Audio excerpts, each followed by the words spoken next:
Jesus in me ministry சார்பாக உங்களை வாழ்த்தி வரவேற்கிறேன்.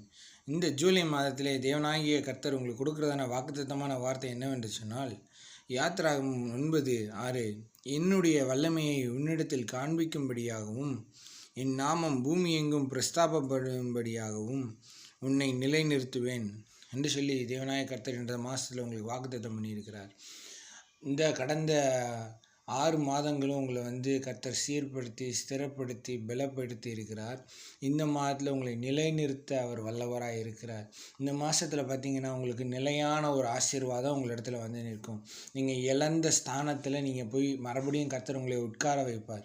ஆமென். எத்தனை பேர் விசுவாசிக்கிறீங்க? உங்களுடைய பொருளாதாரம் இழந்து போன நிலைமையில் இருக்கா? கண்டிப்பாக நிச்சயமாக சொல்கிறேன், கர்த்தர் உங்களுடைய நிலைமையை பெரிதாக ஆசீர்வதிப்பார். நிச்சயமாக சொல்கிறேன். இந்த நேரத்தில் பாருங்கள், எல்லாவற்றையும் இழந்த யோபுக்கு கர்த்தர் ஒரு ரீஸ்டோரேஷனை வச்சார். யோபு 42ஆம் அதிகாரத்தில் பார்த்தீங்க, தேவரே நீ சகலத்தையும் செய்ய வல்லவர், நீ செய்ய தடைபடா என்பதை அறிந்திருக்கிறேன்னு சொல்லி யோபு தன்னுடைய விசுவாசத்தை பண்ணான். யோபுடைய முகத்தை பார்த்து அவனுடைய நண்பர்களை தேவன் மன்னித்தது மாத்திரம் இல்லை, அவனுடைய ஐஸ்வர்யத்தையும் பெருக்கத்தை கர்த்தர் கிருபை செய்தார். முன்னாடி இருந்ததை காட்டில அவன் 2 மடங்கு ஐஸ்வர்யவானாக இருந்தான். அதேபோல் இந்த மாதத்தில் கர்த்தர் தம்முடைய வல்லமையை உங்களிடத்தில் விளங்கும்படியாக, உங்கள் நிமித்தம் பிறர் தேவன் யார் என்பதை அறிந்து கொள்ளும்படியாக இந்த மாதத்தில் தேவனாகிய கர்த்தர் உங்களை நிலைநிறுத்துவார் என்று சொல்லி வாக்கு பண்ணியிருக்கிறார். நிச்சயமாக சொல்கிறேன், கர்த்தர் சொன்னதை செய்வார். அவர் சொன்னால் அந்த வார்த்தையில் ஜீவன் உண்டு. அந்த ஜீவனுள்ள வார்த்தை உங்களோடு இருக்குது. ஆகவே நான் நிலை நிற்பேன் என்று சொல்லி விசுவாசமாக ஜெபிங்க.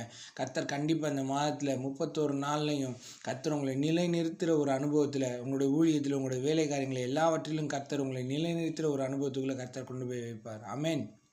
நாம் ஜெபிப்போம். அன்பின் பரலோக தகப்பனே, இந்த நல்ல வேலை நன்றி செலுத்துகிறோம். ஆண்டவரே, நிலையான ஒரு அனுபவத்துக்குள்ளே எங்களை கொண்டு போகிறதுக்காண்டி ஸ்தோத்திரம். இந்த மாதத்தில் நிலை நிறுத்துகிற ஒரு காரியத்தில் கர்த்தர் எங்களை ஆண்டவரே பக்குவப்படுத்தியிருக்கிறீங்க. அதுக்காண்டி ஸ்தோத்திரம். ஆண்டவரே, இந்த நேரத்தில் நான் ஜெபிக்கிற வேலையில் எங்கள் ஆவி ஆத்மா சரியாக சிந்தை ரத்தம் எல்லாத்தையும் கருத்தில் உபயோகிக்கிறோம். நீர் நிலை நிறுத்துகிற காரியங்களுக்காகவும் உம்முடைய நாம மகிமைக்கென்றும் நாங்கள் பேச, நடக்க, சிந்திக்க, செயல்பட கர்த்தர் உதவி செய்யும்படியாக நாங்கள் ஜெபிக்கிறோம். பெரிய காரியங்களை செய்யுங்க. இயேசுவின் நாமத்தில் நல்ல பிதாவே. ஆமென்.